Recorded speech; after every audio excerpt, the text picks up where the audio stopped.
plus L2 over K2A plus L3 over K3A plus 1 over H2A. Yan. So this is your equation. Then next, ganyan. Yan. Ganyan yung nangyayari sa ating heat rate. Ganyan yung formula natin. Ganyan tayo mag-analyze. And paano sir kapag naman, ayan, kung mapapansin nyo, series yung walls natin, di ba? Arrange in series yan. Paano kapag may magka-parallel na wall? Let's say, yan. Let's say ganyan. Siyempre, this is wall A, wall B, wall C, wall D. So, paano natin gagawin? Let's say, insulated to insulated. Walang fluid dyan. Let's say, meron lang tayong T sub 1 at T sub 2. Ito ang T sub 2. Yan yung given parameter natin. So, paano tayo magagawa ng uh, uh, equation or ng thermal circuit dito? Let's say, papunta dito yung Q. So, Q, nagsimula tayo ng T1. T1.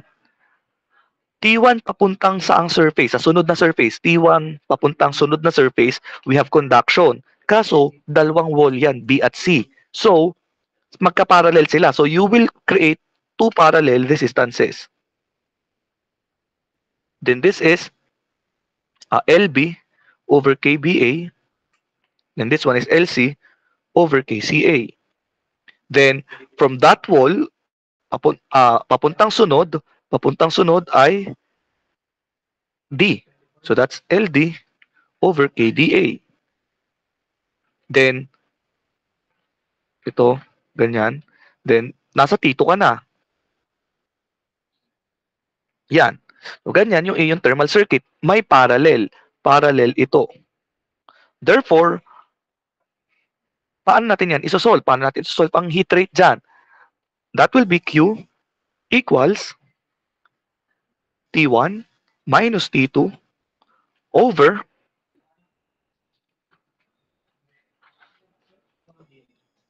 wala tayong mali.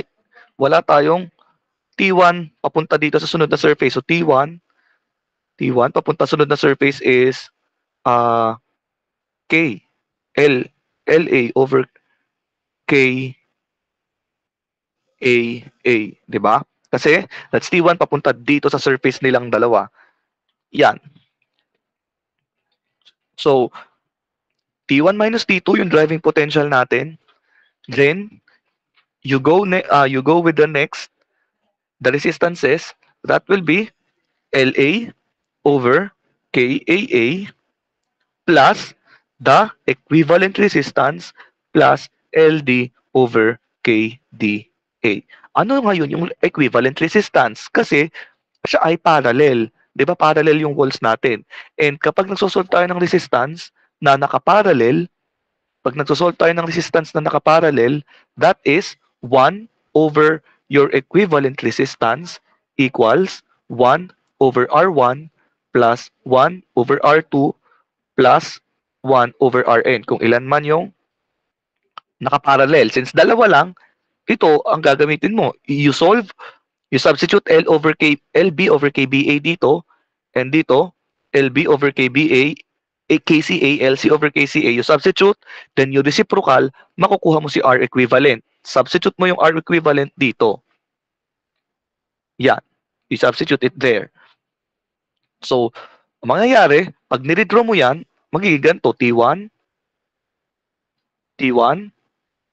your first resistant, LA, KA, A. Since sinolve mo, pinag-isa mo yung parallel connection, magiging ganyan yan, REQ, tapos LD, KDA. Yan. So, yan. Kaya ganito ang equation niya. Kaya ganyan yung equation niya. Naging series na siya. Kasi, again, pinagsama natin ang resistances nung nakaparallel. Yan. So, ganyan po ang ating pag-analyze ng thermal circuit. Then, our heat rate then is sometimes expressed in terms of U, A, delta T, wherein your U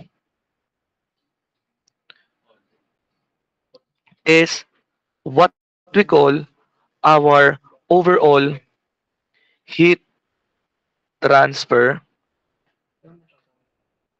coefficient.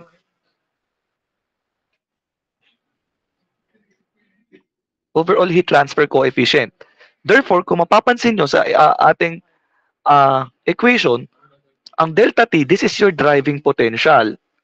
So, ang ibig sabihin, ang U is equal to the reciprocal of your resistance. So, kapag sinubstitute mo tong U dyan, di ba, Q equals A delta T over R. Di ba, over resistance, which is, this one is the same nito. Same siya nito. Same siya niyan. Kasi, mapapansin nyo, nasa denominator lagi ang area. Denominator ng denominator. So, tataas yan. A delta T yan. So, equal lang yan. Therefore, kapag ang pinahahanap ay overall heat transfer coefficient, you reciprocal only the total area. You reciprocal the total area. And then, yun, that is your overall heat transfer coefficient, reciprocal ng total resistance. Ang total resistance, yung nasa denominator mo, lahat ng yan, pag-a-add-addin, kapag naka-series. Yan. So, that is the idea about thermal resistances. And then, yun, sa thermal resistances din, meron tayong tinatawag na contact resistance. Meron tayong tinatawag na contact resistance. Ano yung contact resistance? Ito ay, let's say meron tayong dalawang wall. Yan. Kapag meron tayong composite wall, syempre, meron tayong interaction dito or magkadikit to, magkadikit yan. Therefore, hindi naman sila smooth, hindi naman smooth ang surfaces niyan, not smooth, di ba? Rough surfaces both yan, yung dalawang wall na yan. Since hindi naman smooth, ibig sabihin magkakameron yan ng tendency to have na hindi magdikit. Magkakameron yan ng magkakameron ng gaps kasi again hindi pareho ng roughness yung dalawang wall. Magkakameron ng roughness, ibig sabihin magkakameron ng gap sa pagitan ng dalawang wall. And that gap ay mag-a-add ng ating contact resistance. Yun yung contact resistance natin.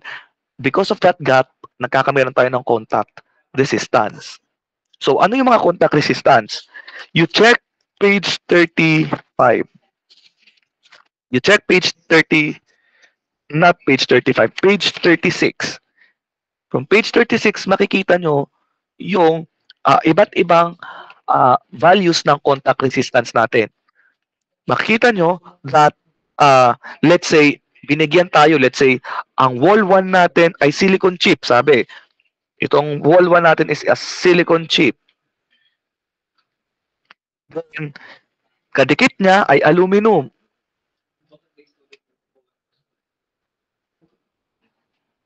Ito ay aluminum. And sinabi sa tanong din na since merong contact resistance or merong gap between them, gawa ng different surfaces, may gap between them, and yung gap daw between them is air.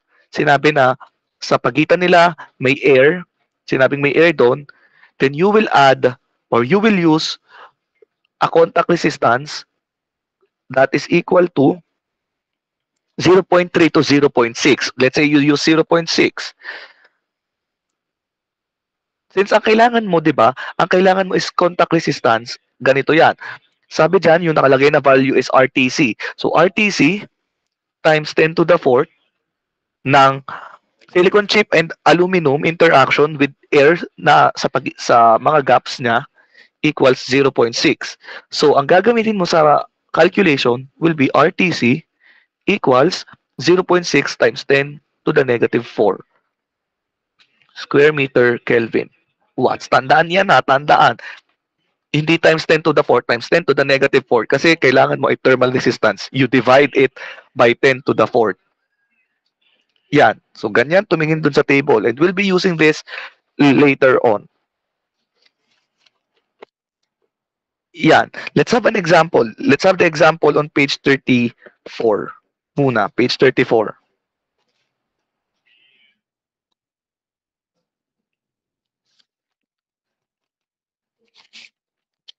Yan. Ito, page 34, madali lang to.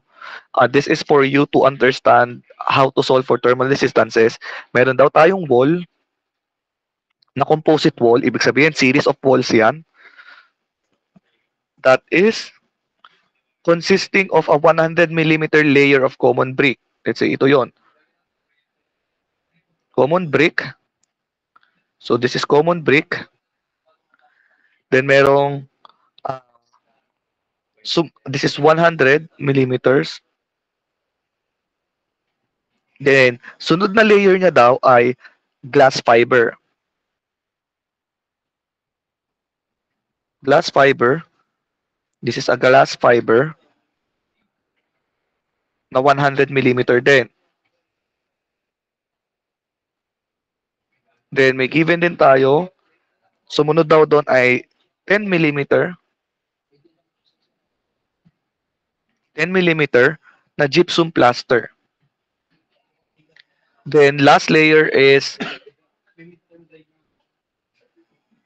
6 millimeters of pine panel, KP. And then sabi, may inside convection coefficient daw. Ibig sabihin, itong other side ng wall exposed sa fluid. Yung fluid na yun daw ay it has H sub 0 equals 10 watts per square meter. And the other one, yung uh, this one is HI equals 70 watts per square meter. Yan. So, tinatanong sa atin ay thermal resistance. Ano daw ang total resistance at overall heat transfer coefficient? So, yun ang tinatanong. We are asked for the total resistance and overall heat transfer coefficient. Guys, again, for the sake of discussion, para makakatch up tayo, I will not be doing the known find na. Diretso na tayo sa solution. Since dito, ang hinahanap lang naman is total resistance. So, anong formula ng total resistance? So, you draw the thermal circuit. Wala namang binigay na temperature. Okay lang yan. So, basta magsimula tayo sa ambient, yung nasa labas. We have 10. O yung H sub 0 natin. Yung temperature sa labas, papunta dito sa surface na to.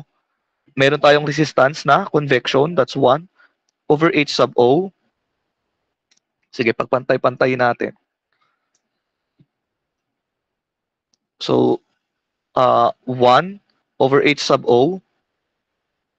Then from dito, from this surface, papunta dito sa kabilang surface, we have conduction na that is your length at CB ng ating common brick over your KCB times the area. Since wala tayong given na area, we can remove area. Naka-heat flux yan. I-remove natin. Wala naman tayong area eh. Same goes dito. Conduction pa rin yan.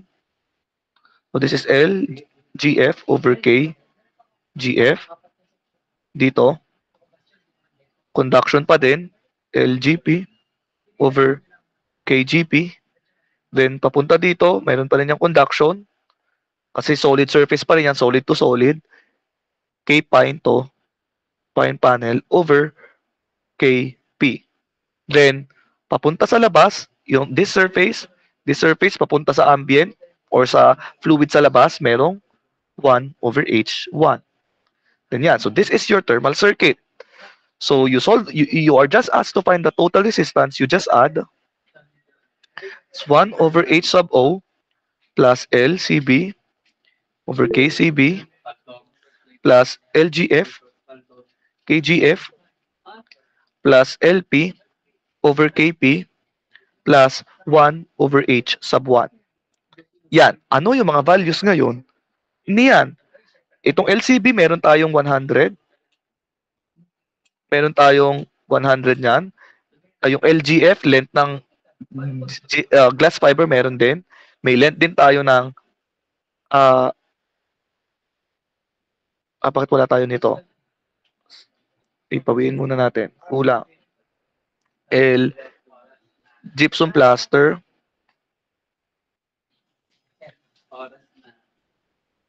KGP, plus LP over KP, plus 1 over H1. Yan, di ba? May given naman tayo mga lengths. Given din to LGP, meron din sa LGF, itong sa pi meron din. So, ang mga wala tayong values ay ito, ito, ito. But you can find that on the respective tables. Sabi yung common brick, so you solve, you find sa properties, you find for the properties of common brick, then you also find for the property of glass fiber, GF, that is paper faced, sinabi, tingnan yung paper faced na may density na 28 kilogram per cubic meter. Tapos meron din gypsum plaster, you find this, pakihanap sa mga table, and then ang pine plaster, let's say this is 0.12 watt per meter Kelvin. Yan. So these properties you find on tables A.1 to A.3.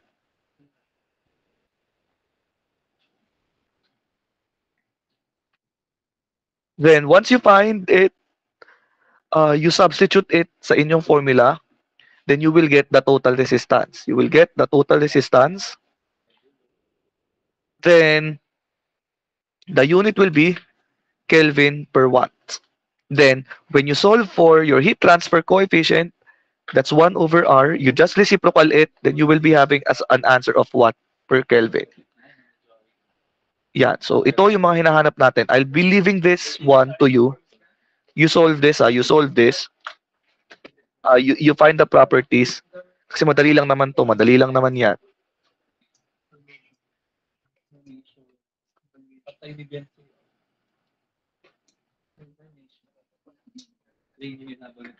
Yan, you solve for this, we will not be solving this anymore. You just substitute the values of this, and this. Dito, sa equation nyo. So, ganyan lang mag-solve ng total resistance.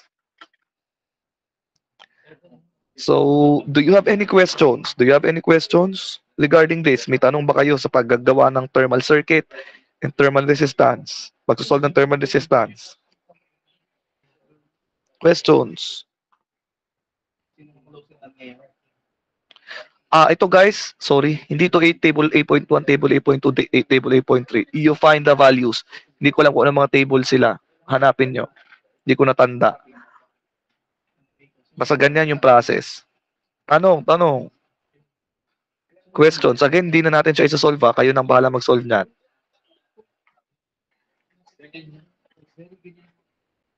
Question.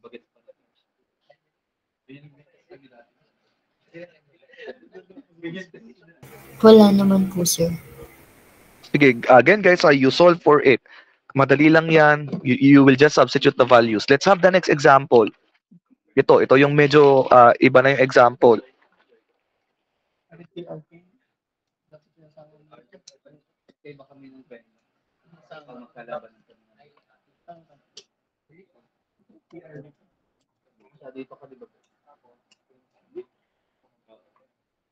Thin silicon chip and an 8 mm thick aluminum substrate are separated by a 0.02 mm thick epoxy joint. The chip and substrate are each 10 millimeters on a side, and their exposed surfaces are cooled by air, which is a temperature of 25 degrees Celsius and provides a convection coefficient of 100 watts per square meter Kelvin. If the chip dissipates 105 watts, sorry, you correct it, that's 10 to the fifth, 10 to the fifth watts per square meter. Under normal conditions, will it operate below a maximum allowable temperature of 90 degrees Celsius?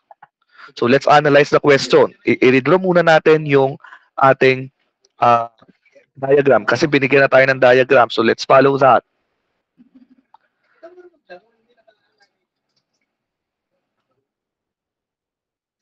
Let's say, ito yung ating system.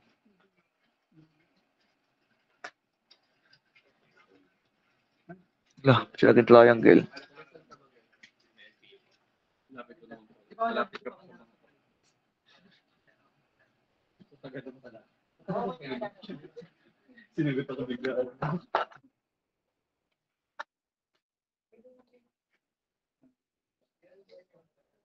Yan, and then,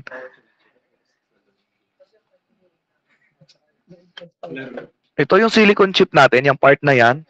Then, meron tayong aluminum.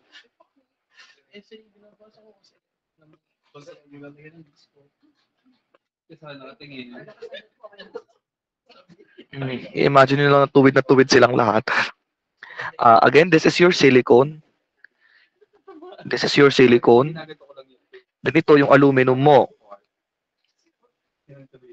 Then, sinabi, di ba, sinabi na siya ay separated yung may contact resistance between them. That is 0.02.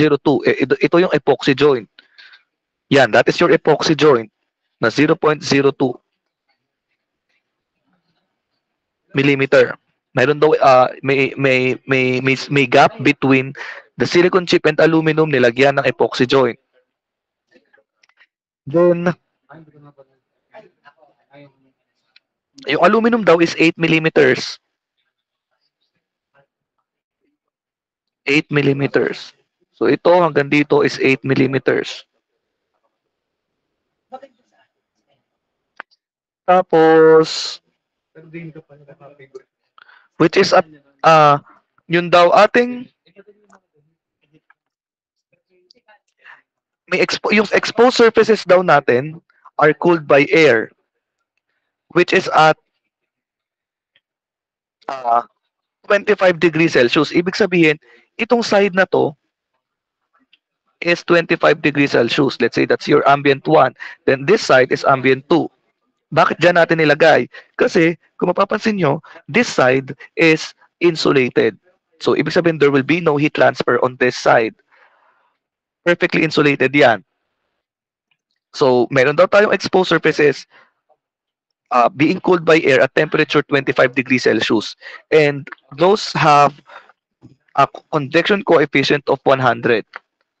So, this is H1 equals 100 watts per square meter Kelvin. Then this one is H2 is 100 watts per square meter Kelvin.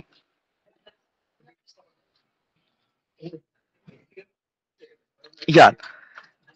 And then, ano pa?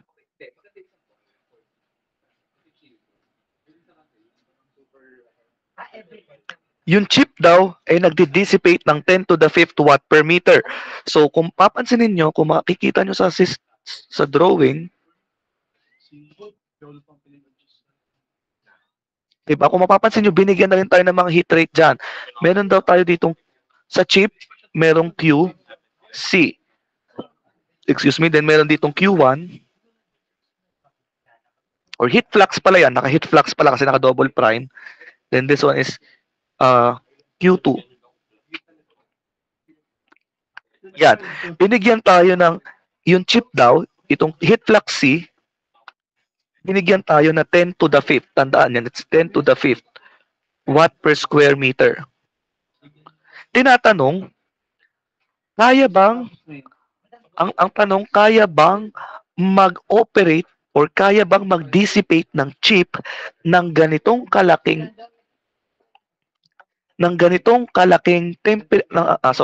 kaya bang mag-dissipate ng chip ng ganito kalaking heat, yan 10 to the 5th watt per square meter, kaya ba ng chip mag-dissipate ng ganyang heat kung ang temperature niya ay 90 degrees Celsius? Yun yung tinatanong. Kaya ba kapag 90 degrees Celsius ang ating temperature? So, ibig sabihin, sa tanong, ang hinahanap ay temperature ng chip.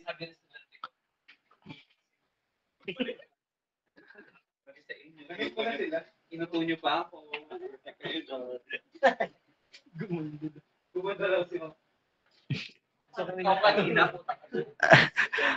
Yan, temperature ng chip yung hinahanap. Ano daw yung temperature ng chip? Siya ba ay 90 degrees Celsius? Yun yung tanong sa atin. So, let's solve.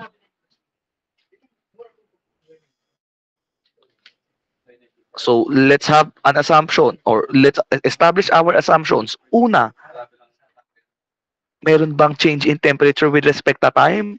With respect to time, meron bang stored energy? Wala. So we assume steady state.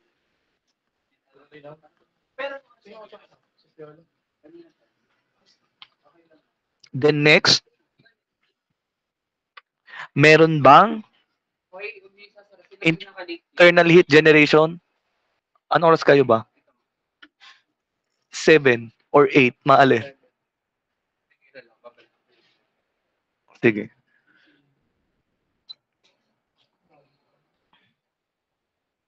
Yan, steady state conditions, may sinabi bang heat generation? Wala. So we assume no internal heat generation.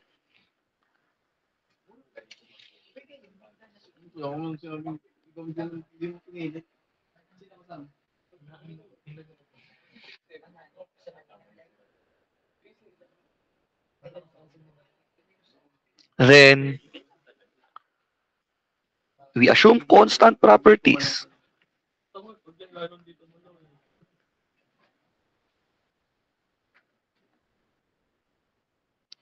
What else? Ano pa?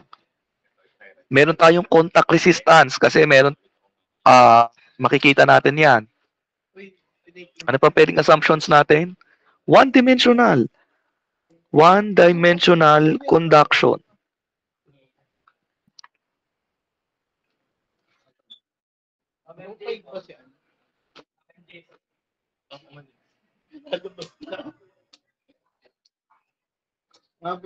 Yan, okay na yan. These are our properties or these are our assumptions. Next, for the properties natin, we evaluate, uh, we need pure aluminum. Property ng pure aluminum. Kasi 'di ba meron tayong made of aluminum yung isa natin. So we get the property of aluminum.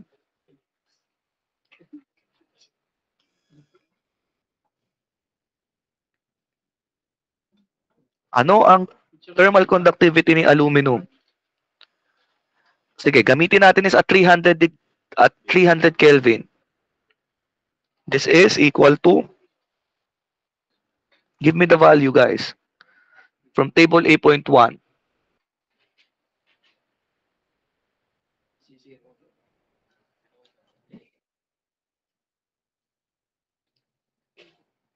Anong value? Pakihanap. Ang value po ng aluminum sa K ay 237. Sakto to, 237? Yes po. Yan. Dito guys, since hindi sinabi ang temperature ni aluminum, you assume, you say 300 Kelvin. Pero kahit anong temperature ang gamitin nyo, kasi you assume naman at constant property. But to be safe, you use 300 Kelvin. Pero kung gusto nyo 400 Kelvin, okay lang, kasi wala naman sinabi sa tanong. Okay lang, depende sa inyo kung anong gagamitin nyo. Since constant properties naman yan, hindi magbabago sa solution natin. Yan. Okay na yan. Okay na to. And then next, mag-analyze na tayo.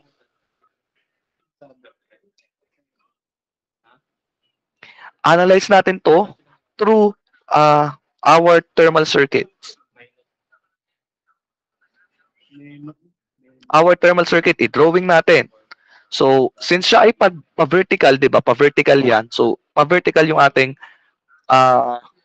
thermal circuit. So, magsimula tayo sa ambient temperature 1.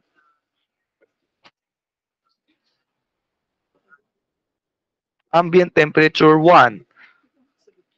Then, from ambient temperature 1, papunta sa surface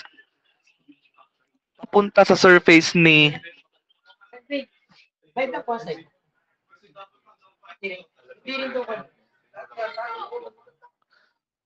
ambient temperature 1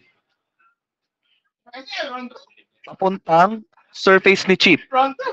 So, surface ni chip ay convection. So, this is, meron tayong convection, 1 over H sub 0.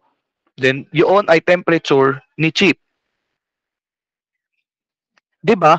Kung i-imagine nyo, kung wala tayong contact resistance na epoxy, kung wala tayong resistance na epoxy, 'di ba? Ito ay surface ni chip, ni silicone, then itong part na to ay surface na or interaction na ni aluminum at ni silicone chip. So, papunta na tayo sa temperature ni aluminum. Kaso, meron tayong contact resistance. We do have contact resistance here. So, you add kay temperature chip, temperature ng chip, bago tayo pumunta kay aluminum, meron tayong contact resistance, RTC. Yan. Then, contact resistance dito, papunta kay aluminum, that is still conduction, kasi solid to solid yan. So, meron tayong thermal resistance dito na L ni aluminum over K ni aluminum. Heat flux yan, kaya walang area. Heat flux, tandaan, heat flux yan. Heat flux. So, yan. Then, nandito na tayo, di ba? Sa drawing natin, nandito na tayo. So, from this point, sa temperature na to, papunta sa ambient, papunta sa exposed air, we have convection kasi exposed air na yon, fluid na. So, this is 1 over H sub 1. Then, nakay temperature ni ambient 2 na tayo. So, this is your thermal circuit. Ganyan yung thermal circuit natin. Now, kulang ang ating thermal circuit kasi wala tayong heat rate. Hindi natin alam yung flow ng heat rate. Since binigay na siya sa problem, nandun siya sa chip, di ba? Nasa chip lahat. Nasa chip. So, sa temperature ni chip, doon mo i-drawing lahat ng heat rate. So, you draw sa temperature na chip, di ba? Sa temperature ni chip, may papasok. May going in ito. Papunta dito si Q sub C. So, papunta dito si Q double prime C. Si Q sub 1 papunta dito.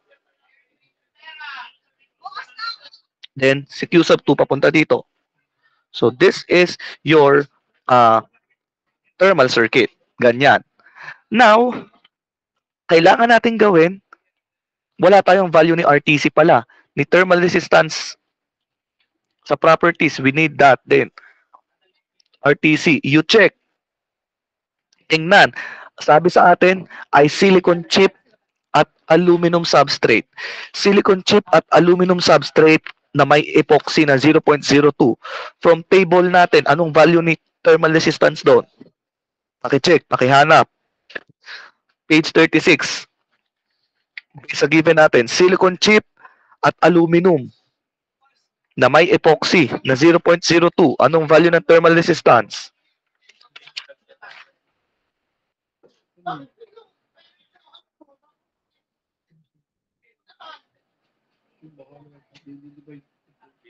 Anong value? Oh, hindi na-edit yung pangalan ko. Tingnan mo nga yung iba. Pakitingin sa table. Table 3, page 36 lang. 0.2 to 0.9. So, in this case, we use the maximum. We use the maximum in this case. But, you can use any of the values. You can use any of the values basta nasa gitna.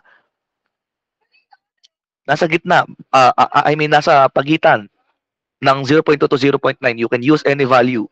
But for this discussion, we use 0.9.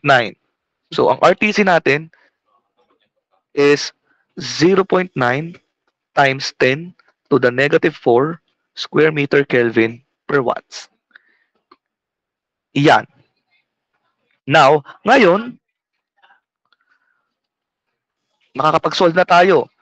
We can solve, tingnan ang mga heat rate. Tingnan ang mga heat rate. Paano natin yan i-analyze? Siyempre, may mga given tayong iba't ibang heat energy. We will be having energy in equals energy out. Based from the system, ano ang energy going in? Ano ang energy going in? Sa chip. We are evaluating sa chip. Ano ang pumapasok na energy from the chip? Energy going in.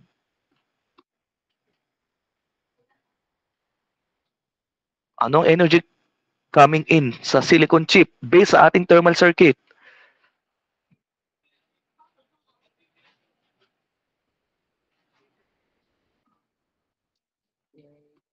Kahit sa diagram natin, sa schematic diagram, ano ang energy na pumapasok sa silicon chip?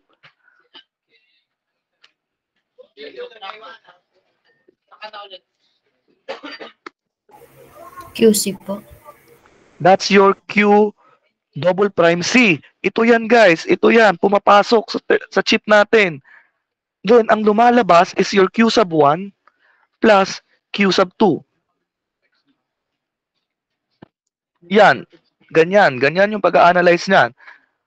Ngayon, di ba given tayo ng Q sub C, meron tayong heat flux ng C, given. Given, di ba given yan, ito, given. So meron na tayo niyan. How about your Q sub 1? So let's say, i-substitute na natin, 10 to the 5th watt per square meter, ang Q sub C natin. How about Q sub 1? Yung Q sub 1.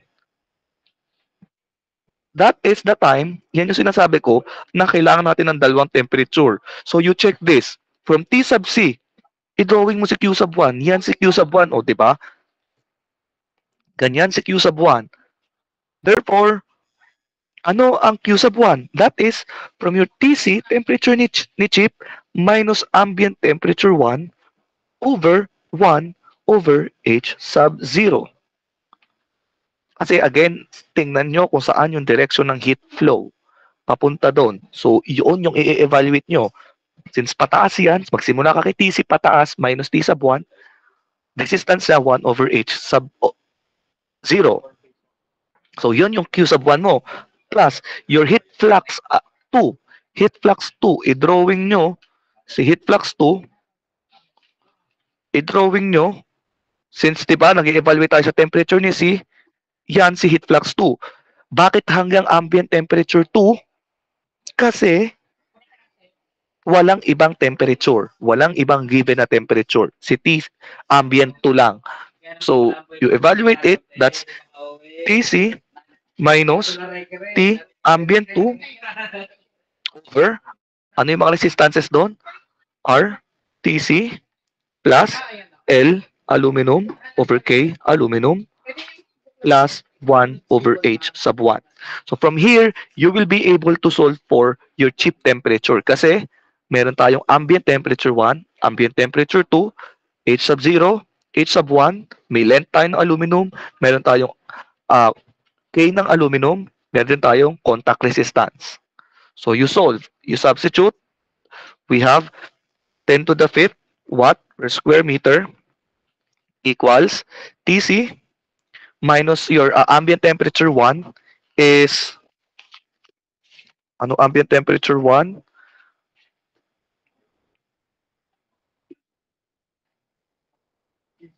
(25°C) over 1 over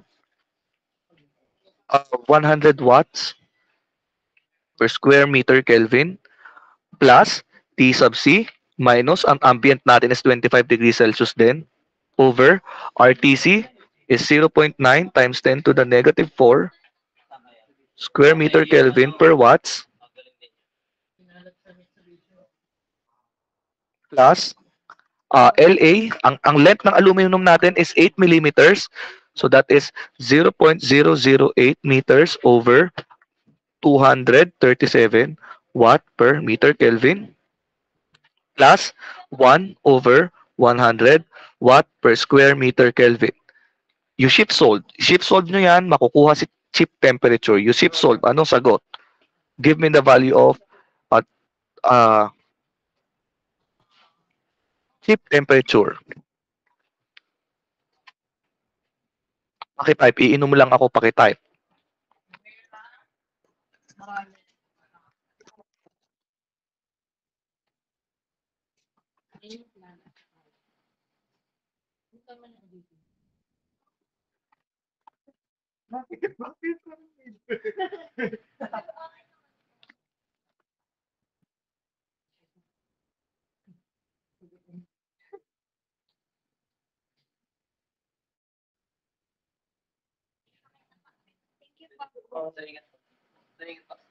Baka naman matatanong, hindi nag-mag-open.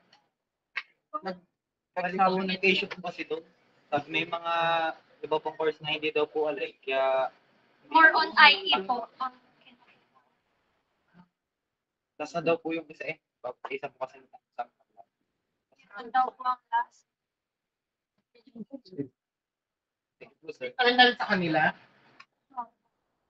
hindi na sila tatanggap ng course, gano'n? Hindi po, sa parang automotive automotive. lang po. Kasi po sarado po yung kanila, parang pinaka-body shop po. Para po sa automotive. Kaya ang hinanap po nila more on clerical tsaka po controls. Kaya One hand, number 2. File.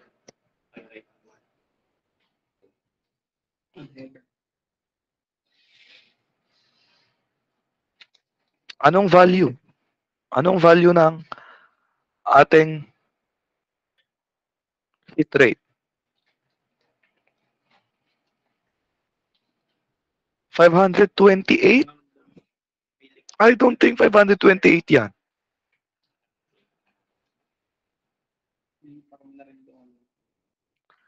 25? Hindi din.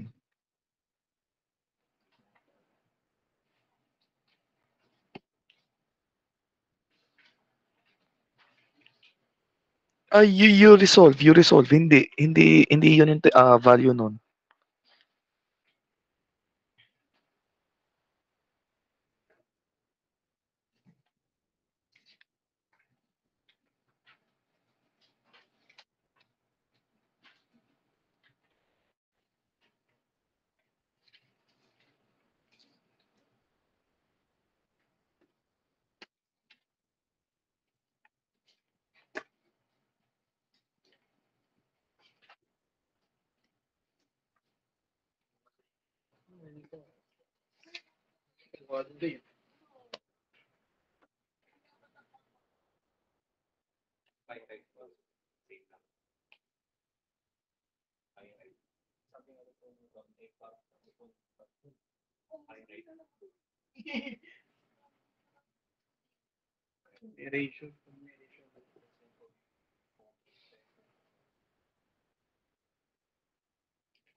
Okay, kaya pala, anong lumabas na sagot sa inyo?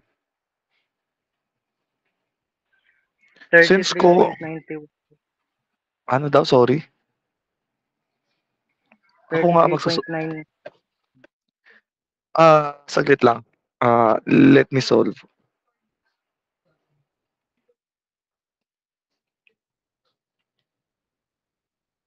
Kasi ito nga pala ay correction ko sa ibang section na hindi ko na nahingi yung final answer. Kasi yung nagamit naming value ng thermal resistance is 0.9 times 10 to the positive 4. Kaya lumabas ang sagot sa kanila 125, which is mali kasi nga dapat siya ay naka 10 to the negative 4 times 10 to the negative 4 plus 0.008, 237 plus 1 over 100. Shift solve. Let's say this is a 33.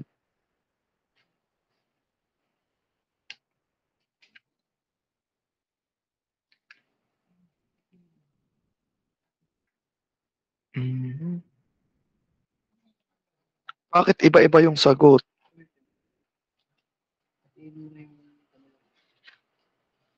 So, alin ang tama dyan?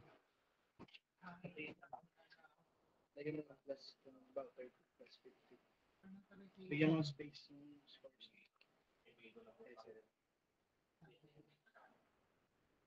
Ang lumalabas sa aking temperature is 528.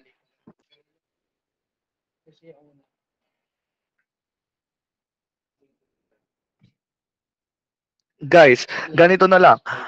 Let's follow kung ano ang nasa book. Let's follow kung ano nasa book. Kasi pinaltan to ni ma'am ng given. You substitute do sa 10 to the 5th, gawin nyo siyang 10 to the 4th. Ito, gawin natin tong 10 to the 4th. 10 to the 4th.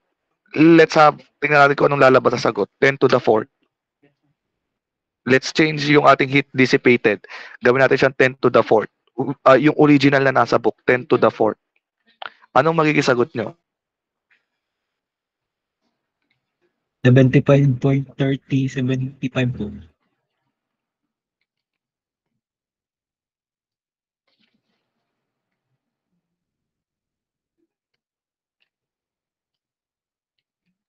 Yan. So, ito na lang. Yun na lang yung gawin natin.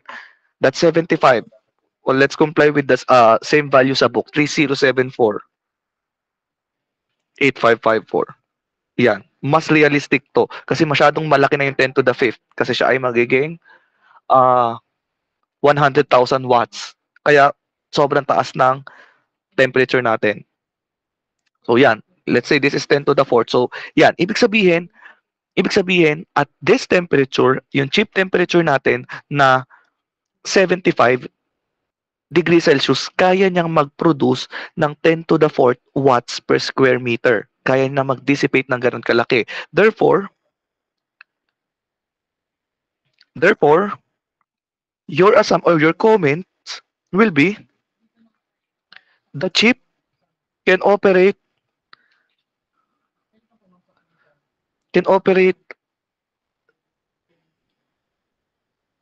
below 90 degrees Celsius, but only until 75 degree or 75.307 degrees Celsius. Kasi ibig sabihin guys, kapag ang value natin ay ang chip temperature natin ay naging 74 na, let's say ang chip value natin ay 74 degrees Celsius, hindi na kaya mag-produce ng 10 to the 4th watts per square meter. Kasi ah hindi na natin ma-achieve yung ganun kalaking heat flux. So tama tama na ah tama yung yes ang sagot dun sa will it operate below a maximum allowable temperature of 90 degrees Celsius. Yes, mag-ooperate siya kasi at 75 degrees Celsius, kaya niya mag-produce ng 10 to the 4th watts per square meter. So, yun yung magiging comment nyo.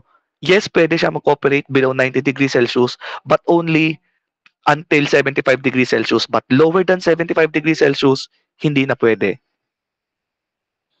Yun. So, sino may tanong? May nag-raise ng hand? Yes po. Sir, question lang po. Hindi po ba i-convert yung 25 degrees Celsius sa Kelvins po? Ang nakukuha po kasi namin ay 25.80 degrees Celsius po. 25.80 degrees Celsius. Opo. Hindi mo na siya need i-convert. Hindi mo siya need i-convert. Okay po, sir. Thank you po. Kasi, again, we are talking about temperature difference dito. Temperature difference lang to. Again, kapag temperature difference, you can just have it as it is. Kasi ito, ibig sabihin nitong ating Kelvin dito, this is also a difference of two temperatures. You can express this at watt per square meter Celsius. Same dito, watt per meter Celsius, equal lang yan. Kasi these parameters ay also an answer or a difference of two temperatures. Yan. So you can express that, or you can express your thermal conductivity, your heat, your convection heat transfer coefficient in terms of degree Celsius. Equal lang din yan. Kaya okay lang na hindi tayo mag-convert. Nagets ba? Okay lang na hindi mag-convert. Okay po, sir. Yun. Sino pang may tanong?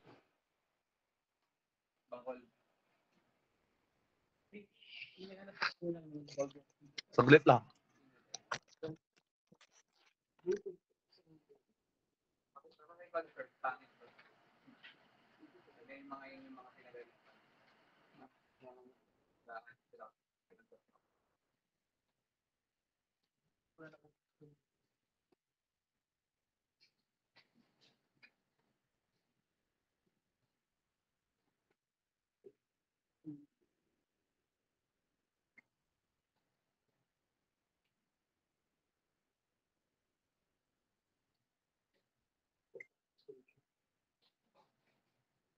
May update talaga.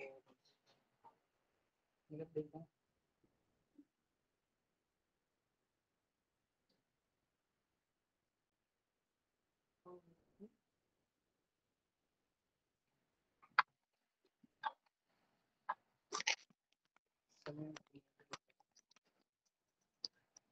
Ang tawag dun sa likod ng sasakyan. Wala nang tanong. Wala nang tanong.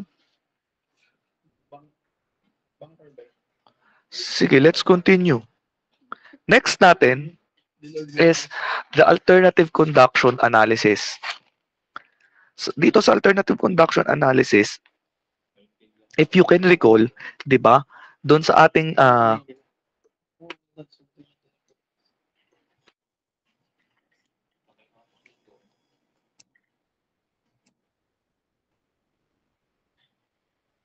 if you can recall, nung nag-solve tayo ng temperature distribution, Yayain ko. and nung nasa exam, 'di ba?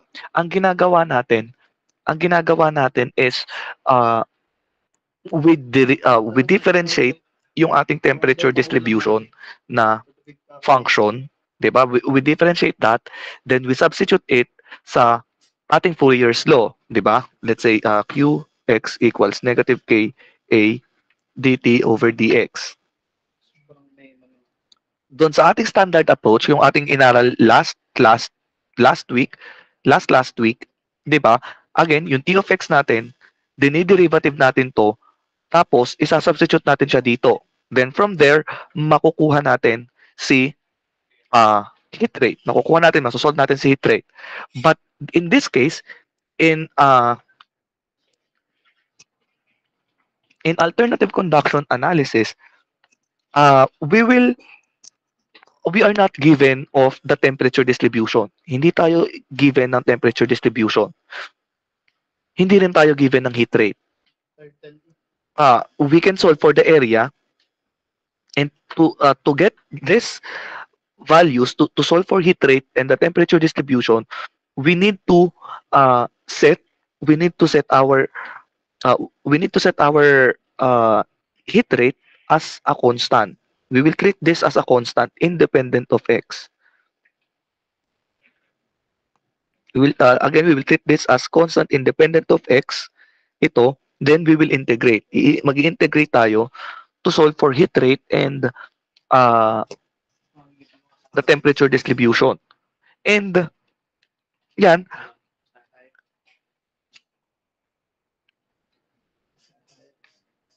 bakit natin siya i-consider, or bakit natin i-let yung ating heat rate as a constant? Because let's say meron tayong system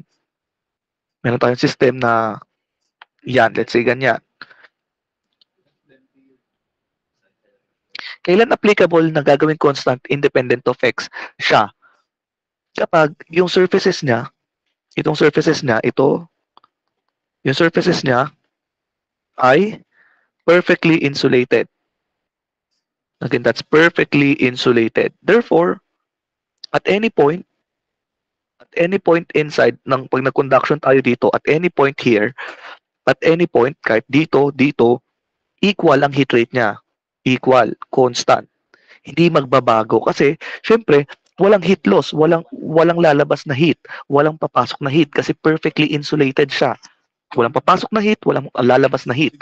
So, yung heat rate natin dito is constant, hindi nagbabago.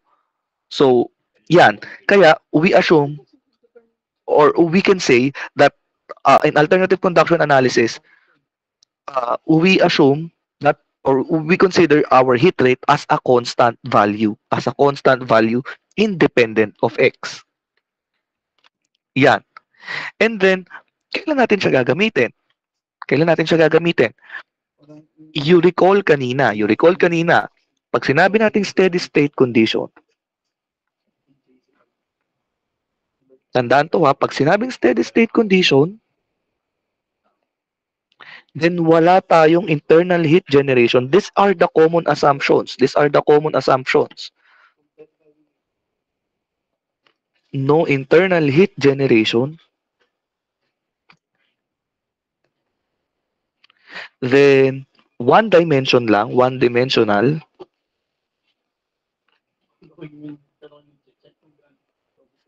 Conduction.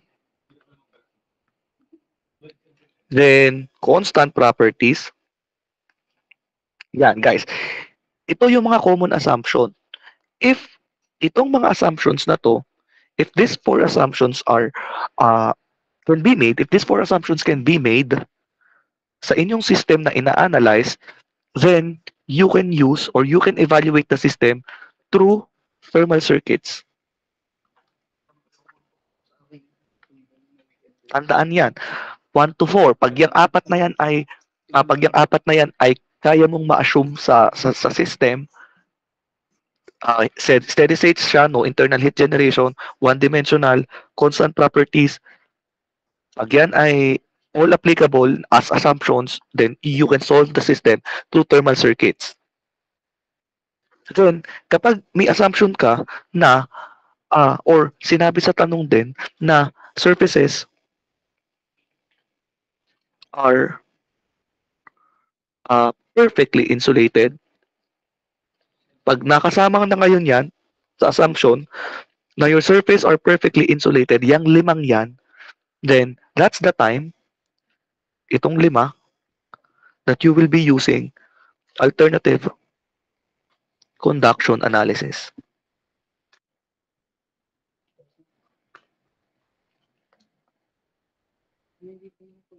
Yan. Tandaan yan na tandaan. So, paano kung yung system ay, let's say, meron ng internal heat generation, may internal heat generation. Tapos, hindi din siya steady state condition. Nagva-vary yung temperature with respect to time. Again, basta may nabago dyan, let's say nagkameron ng internal heat generation, then you will analyze the system through your heat diffusion equation. Magmumula kayo sa heat diffusion equation.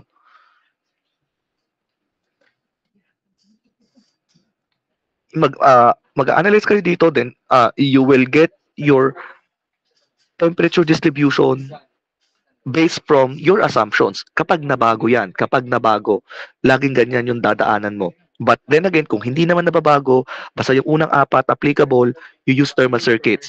Pag sinabing perfectly insulated, then you use alternative conduction analysis. Yan, please take note of that. Let's have an example. Example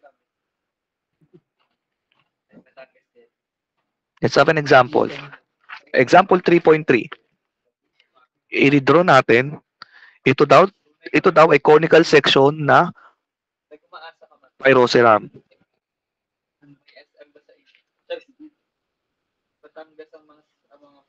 Then ito, T sub 1 ay 450K. T sub 2 is 650K.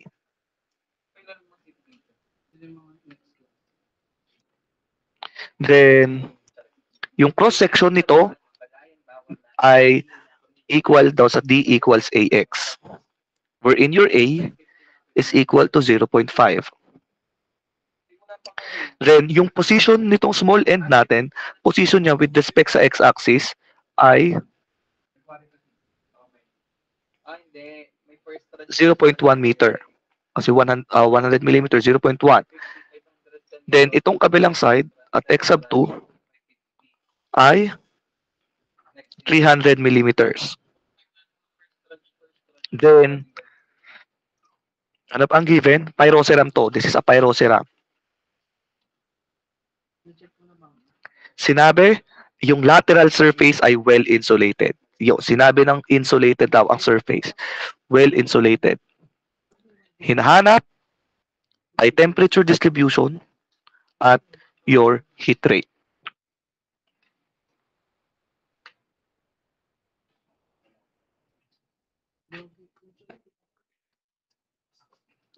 Yan. So, let's have the assumptions. Isulat na natin ang assumptions. So, unang assumption natin, may sinabi bang nagbabago ang temperature with respect to time? Hindi, wala, walang sinabi. Wala ring stored energy, so steady state. Pangalawa, may internal heat generation bang nabanggit? Wala, so no internal heat generation. Pangatlo, one-dimensional. You assume one-dimensional. We only evaluate it in x direction. Ang conduction ay sa x lang. One-dimensional conduction in x direction. Then we assume constant properties.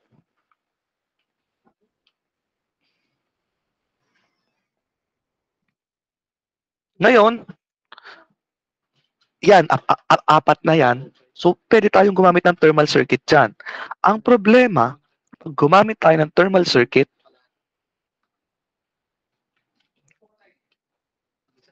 ay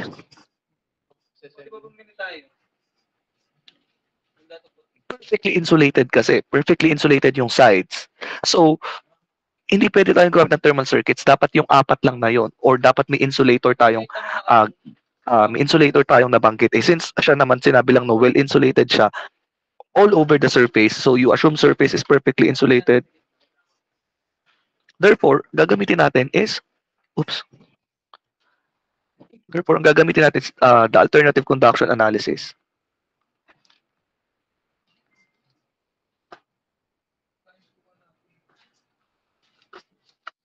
Yan. So, yan yung assumptions natin. So, from that, alam natin alternative conduction yung gagamitin natin. Then, properties ng pyroceram. Pakihanap ng pyroceram.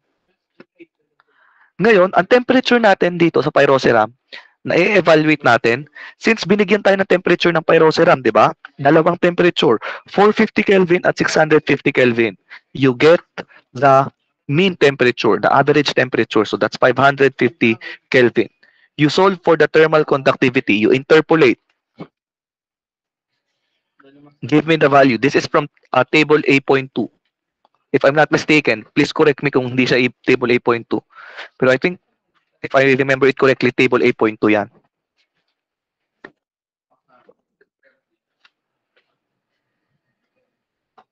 You interpolate the temperatures between 400 and 600 para makuha si 550. This is, imik na kayo kasi hindi ko na ulit nakikita ang mga chat nyo.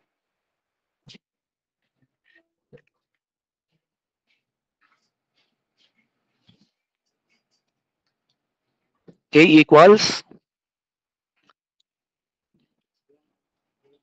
ang thermal conductivity ni pyroceram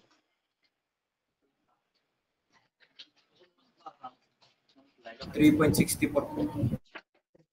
3.64. I think hindi siya 3.64. Wala akong naaalalang ganong value, sorry. Parang 3.30 something siya. Please compute.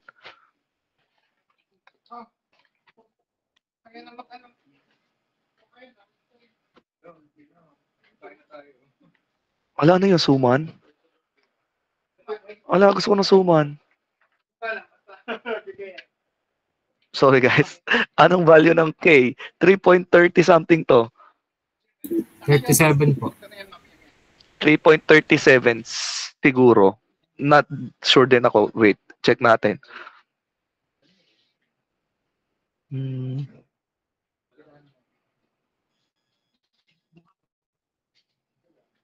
Yeah, 3.37. Ay, hindi. So, 3.37.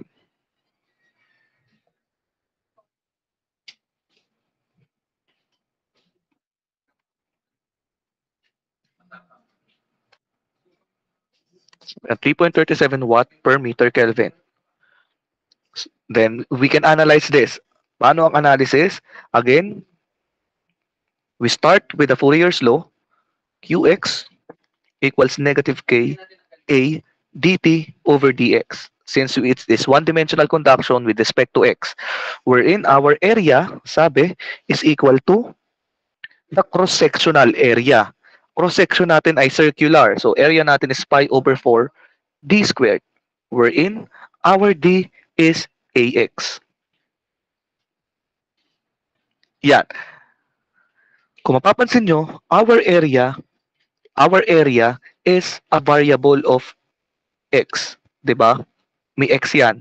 Kasi ang diameter natin is equal to ax. And our heat rate, we evaluate heat rate at x direction. So, yung area natin is a constant. Area natin is a constant. Q sub x natin is a constant as well. Diba? Kasi alternative conduction analysis. So, pagsamahin natin sila. That's qx over a.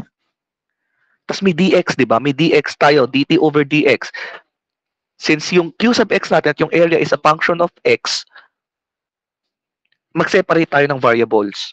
We do separation of variables. Pupunta dito si dx equals negative k dt. I hope you're getting how this happened. Kasi again, so q sub x is a function of x. Area is a function of x as well. Kasi may x tayo, ax yung diameter natin. Then si dx, we just separate the variables ng dt over dx. Napunta siya sa left side din, dx. Yan. So, we substitute qx over pi over 4 d squared. Ang d natin ay ax. So, that's ax quantity squared. dx equals negative k dt. Ngayon, you simplify further, ilabas natin ang mga constants para madali tayong mag-integrate. So, qx over pi over 4 a squared. Kasi a, quantity ax squared. So, in-square mo a squared, ilabas natin yan, nilabas natin lahat ng constant, dx over x squared equals negative k constant dt. Yan, i-integral natin siya ngayon. Again, equal lang, we are just simplifying this. Yan, inilabas lang natin yung constants. Ngayon, we integrate.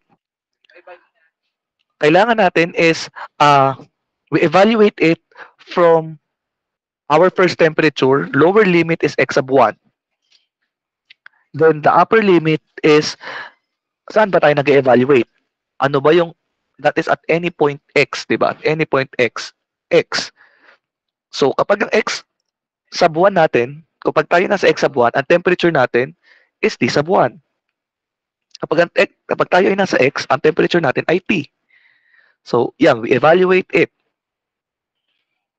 Let's have q sub x over pi over 4 a squared. Ano ang integral ng dx over x squared? Anyone? Integral ng dx over x squared. Sorry. Integral ng dx over x squared.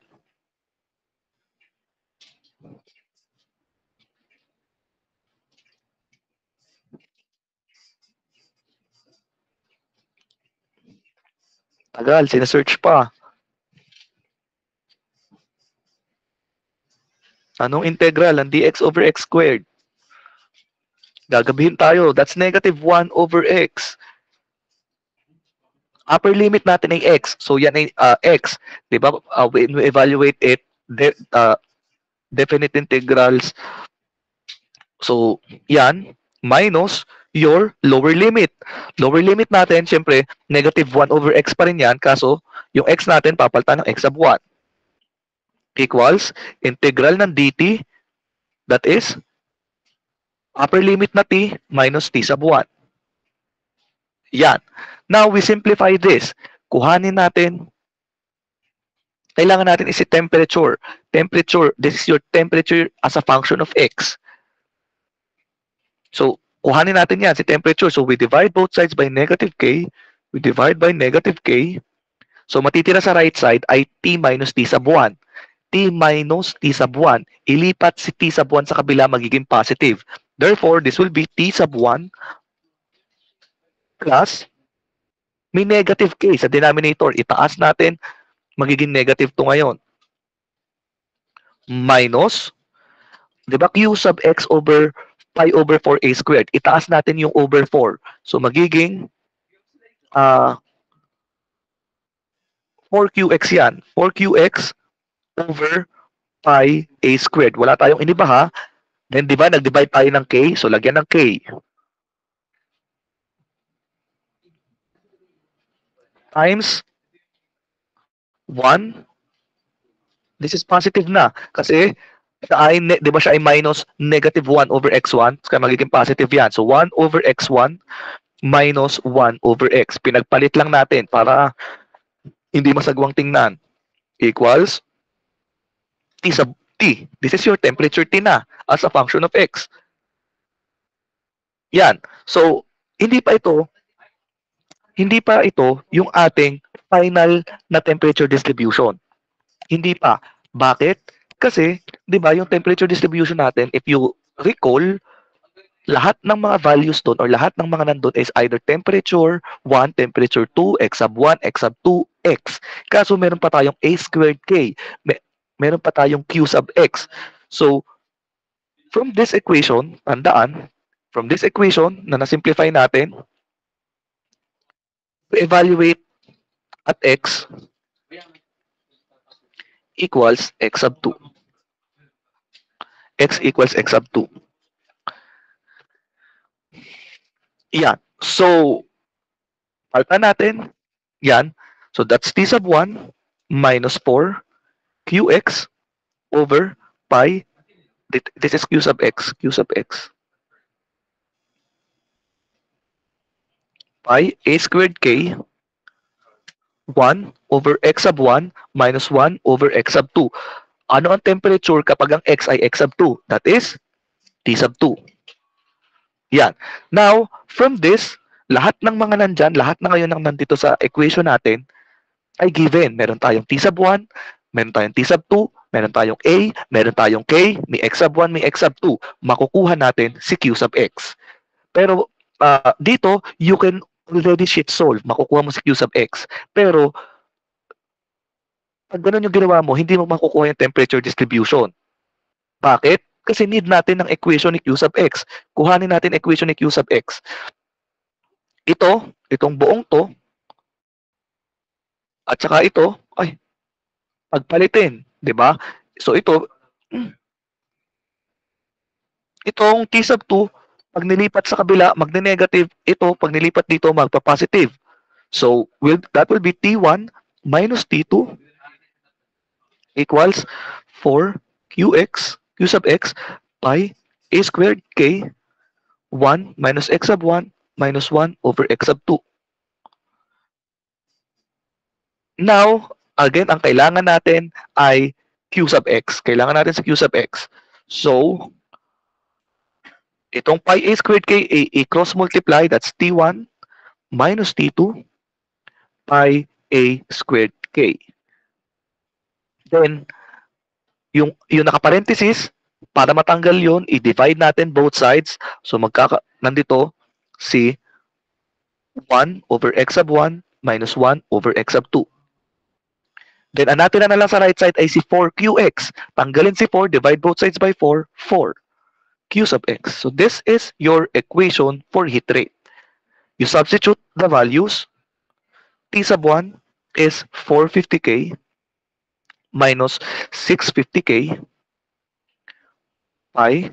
Your A squared, your A is 0.5 squared. Your K is 3.37 watt per meter Kelvin all over 4. 1 minus x sub 1 is 0.1 meter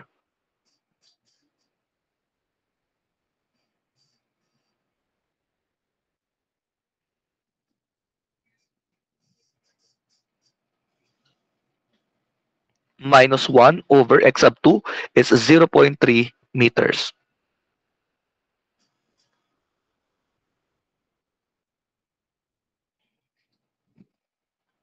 Yan, solve. You will be getting a negative answer ng q sub x. Negative something. Give me the value.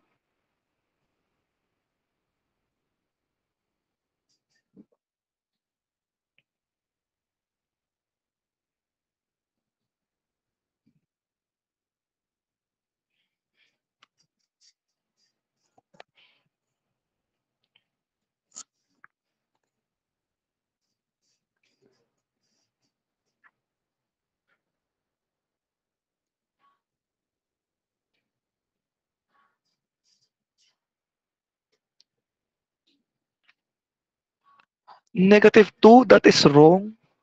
I don't think -2 po yung sagot.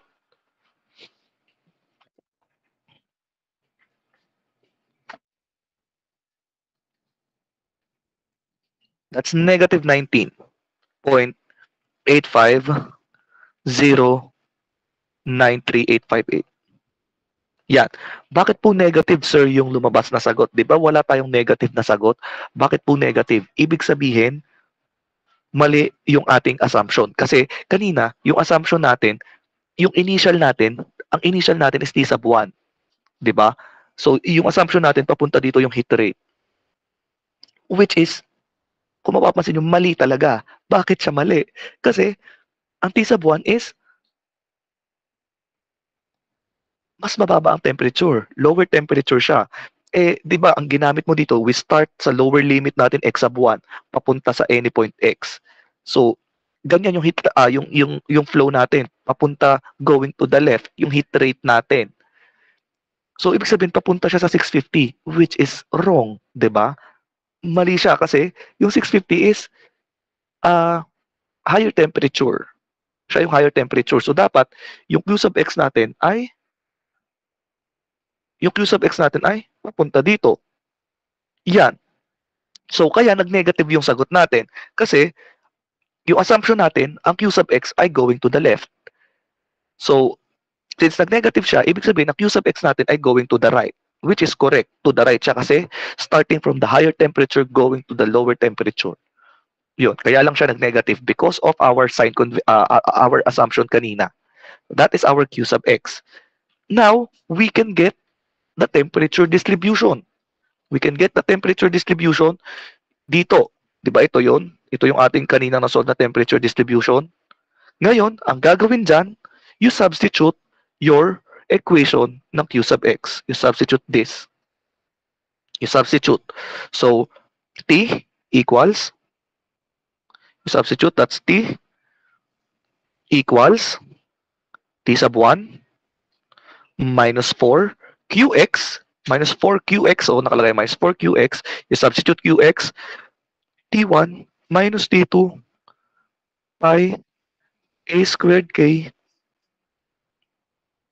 over 4, 1 over X sub 1 minus 1 over X sub 2. That is 4QX over, may over pa siya. Ay, tama. May over pang pi A, all over pi A squared K. Ano pa? Mayroon pang 1 over X sub 1 minus 1 over X. Yan. So, you cancel this. Ang ating temperature distribution as a function of X is T sub 1 minus 4. Cancel yung 4 din. So, T sub 1 minus T sub 1 minus T sub 2 over 1 over X sub 1 minus 1 over X sub 2, 1 over X sub 1 minus 1 over X. Yeah, so this is your temperature distribution of that system. Yan. You absorb. Mahirap siya. Mahirap ata siya. Hindi ko alam.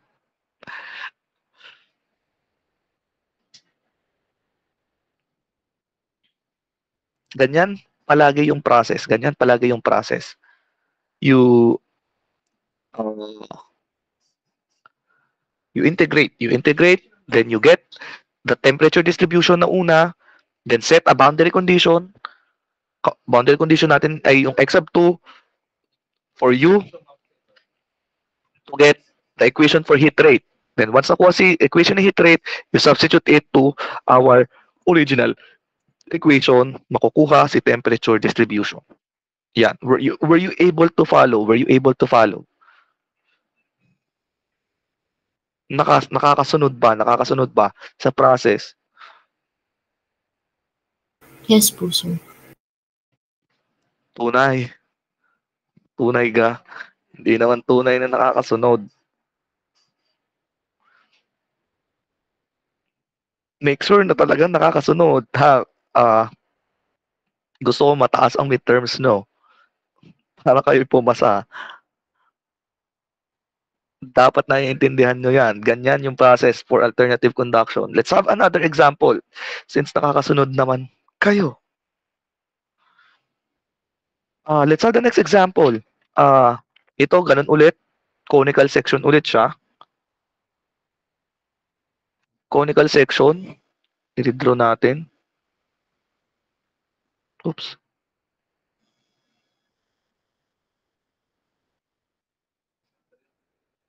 Then, meron tayong T sub 1 dito daw.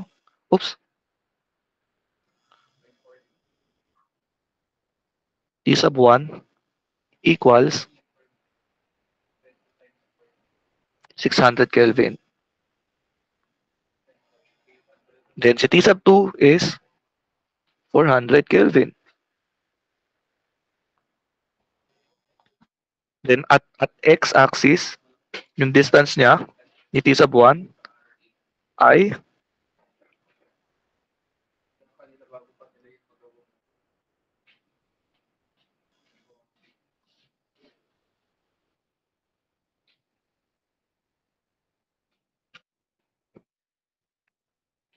x sub 1 natin daw ay 25 millimeters. So this is x equals 0.025 meters. X sub 2, distance niya from 0 is 0.125 meters. Then, sabi, sa circular cross-section ulit daw, so your diameter is ax raised to 1/2. Then, your a is 0.5 m raised to 1/2.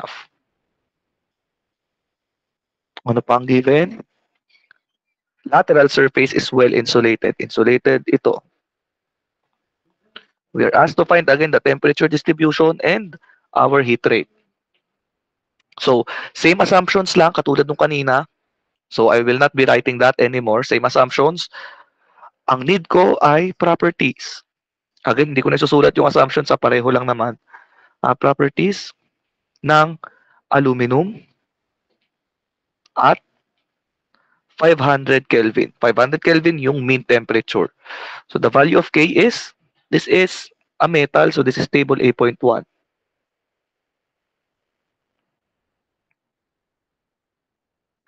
Property is K.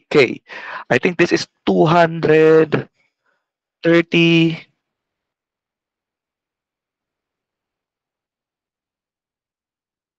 ata. 235.5 if I'm not mistaken. You compute, paki-confirm sa akin kung tama.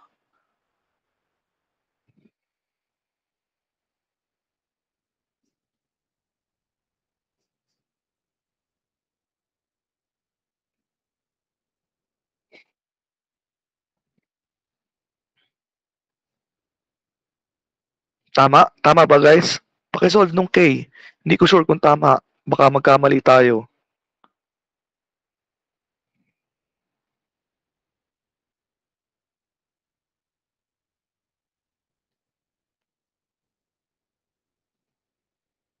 This is pure aluminum pure aluminum. Tama ba yung value? 5 lang po. 235 lang? Saktong 235? Yes po. Tama po yan, sir, 235.5. 0.5 po. Sabi daw, tama daw. O yun, 235.5 daw. So, tama daw yan. Majority, sabi tama. Guys, sorry, hindi ko siya sinosolve eh. Basta, mahalaga alam nyo yung process. So, since na-solve ng iba 235.5, karamihan, so baka tama yan, master. Paki-double check nung sa'yo. Sir, sala po yung akin. Sige lang. So, let's proceed. Ganun ulit. Start tayo sa Fourier's law. Q sub x is negative Ka dt over dx. Guys, ito pala. Dito marami nalito. You just have to know that ito, at itong 1/2 ay para lang kay x. Itong 1/2 na to ay para lang kay m. Guys, ganun siya ha. Kasi hindi naman yan nakaparenthesis na ganyan. para i-distribute mo yung 1/2. You have to know the difference between these two. Yun, kasi doon nagkakamali sa solution. Baka mamaya pag nag-solve kayo, ganun yung pagkamalian nyo. So, yun. Yun lang. Be careful with that. So, again, pag samasamahin lahat ng function ng x, this is a, separation ng variable dx equals negative k dt. Then next, you substitute yung value ng a. That's still, since a circular cross-section, that's pi over 4. Your d is ax raised to 1/2. So this will be a squared x. Nini-square natin yung d kasi pi over 4 d squared. So na-square si a, kaya siya naging a squared. Si x naka 1/2 times 2, kaya siya x lang, natira 1. dx equals negative k dt. So again, we will integrate. So ilabas muna lahat ng constant. Constant si qx, constant si pi over 4 a squared. Si x equals negative k dt. Oops.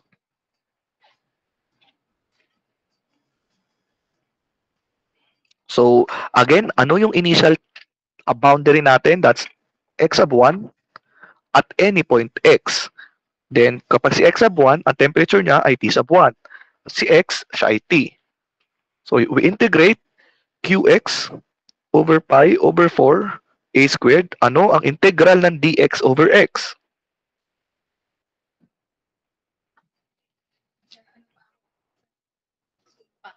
Tatagal tayo. That is ln x. ln x. ln x. Ang upper term, ang ating upper boundary or ang ating upper limit is x, kaya siya ln x. Lower limit is ln x sub 1 equals negative k t minus t1. Same lang yan. So we simplify. Kailangan ulit natin makuha si temperature T as a function of x. So i-divide ulit ng negative k. Divide ng negative k, i-transpose si t sub 1, magpa-positive siya dito sa kabila, t sub 1, magne-negative si q sub x kasi negative si k, minus q sub x pi over 4 a squared k. Ano si ln x minus ln x sub 1? That is also equal to ln x over x sub 1. Property ng ln natin. Equal lang yan. So this is equal to t. Now, kuha ulit tayo ng condition, boundary condition, at x equals x sub 2. So, substitute ulit t1 minus q sub x over pi over 4 a squared k ln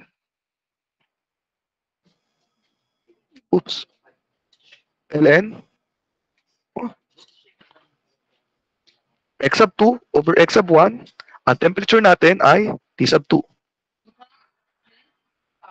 Now, next, kukuhanin natin ang formula ni heat rate. Ilipat ulit. So, magiging T1 minus T2 equals Q sub x pi over 4 a squared k ln x sub 2 over x sub 1. So, i-cross multiply ulit. That will be T1 minus T2 pi over 4 a squared k. Then we divide ln x sub 2 over x sub 1. This is your equation for heat rate. You substitute. Substitute na lang yan. Q sub x equals T1 natin is 600 Kelvin minus 400 Kelvin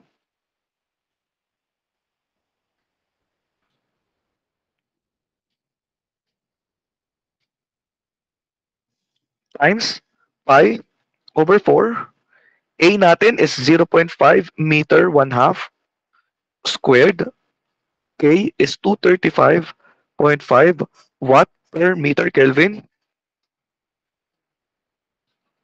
all over ln x sub 2 is 0.125 meters then x sub 1 is 0.025 meters. Yan. Pakisolve. So, kung mapapansin nyo, di ba, ang ating starting point is x sub 1, which is at a higher temperature, going to T sub 2, which is lower temperature. Kaya, ang sagot natin dito is positive. Kaya nag-positive ang sagot natin dito. Tama yung ating heat flow. Your Q sub x is equal to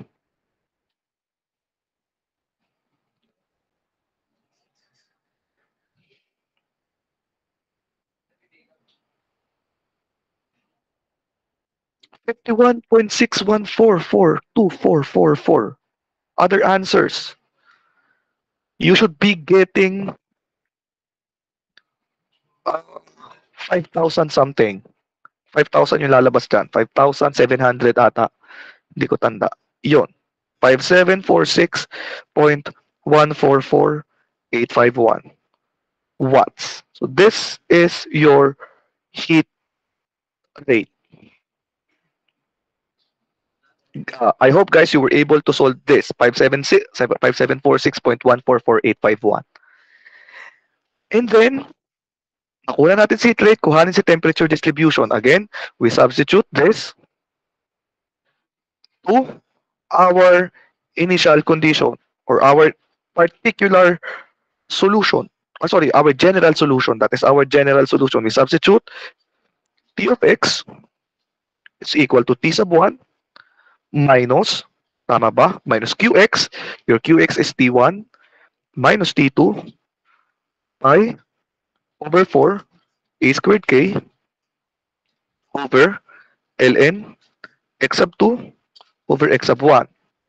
Qx over pi over 4 a squared k all over pi over 4 a squared k, then ln x over x sub 1. ln x over x sub 1.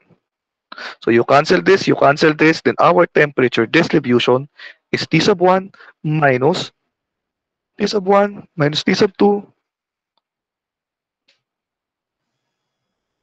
ln x over x sub 1 over ln x sub 2 over x sub 1. So this is your temperature distribution of the system. Ang ating in-evaluate. Yan. Yan. So that's it. Ganyan mag-solve using the alternative conduction analysis. You absorb. You copy. You screenshot. I hope you were able to follow. You were able to follow this.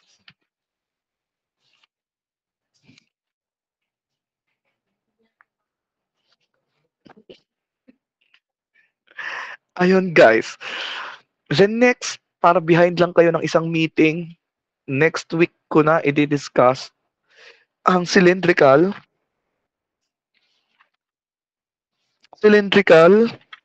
and spherical. Sa face-to-face, di-discuss natin yun. As well as yung ating conduction with thermal energy generation. Yun. At two-dimensional. I don't think palang aabot tayo ng two-dimensional next week. Kasi behind nga kayo ng isang meeting. Ayun, but still, aabot naman yan by week 8. Matatapos naman natin yan. Kasi last lesson na tong two-dimensional. Tama ba? Last lesson na to? Oo. Last lesson na nga. Iyan. So hanggang dito muna tayo. We'll be discussing the next lessons, the next parts next week. Kasi pagod na ako mag-discuss. If you want, you can have the notes from other sections kasi ang diniscuss namin kanina is until spherical systems. Hanggang doon yung diniscuss namin. Yun, so you ask for their notes. You ask for their notes para maka-catch up kayo. I will also upload the notes pero i-discuss pa rin natin siya sa face-to-face. Yun. And next week, kung aabutin natin, next week, since magsa-start na tayo ng two-dimensional steady state conduction, two-dimensional na siya, hindi na siya one-dimensional. So, may X at Y na tayo. X at Y na yung i-evaluate natin. We'll be solving this with iterations.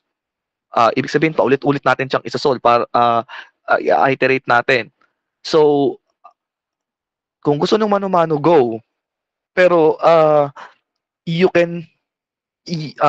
should bring your devices either kung may laptop kayo or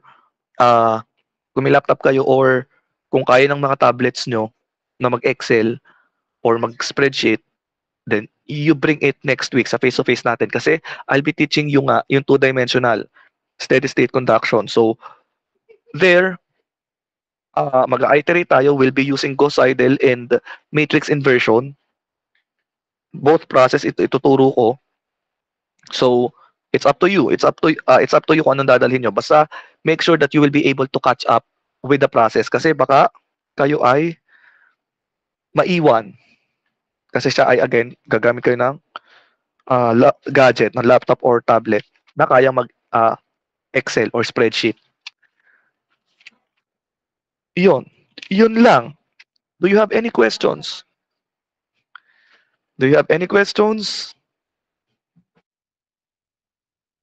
Yung tunay, may tanong.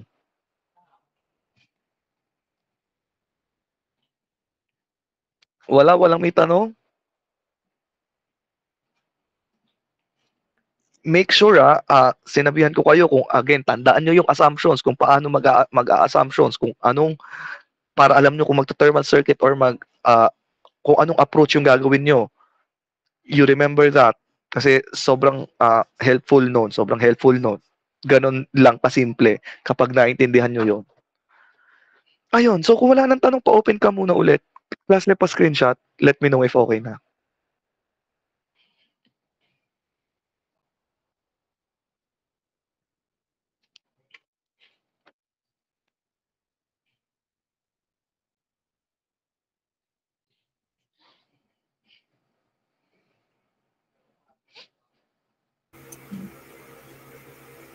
One, two, three.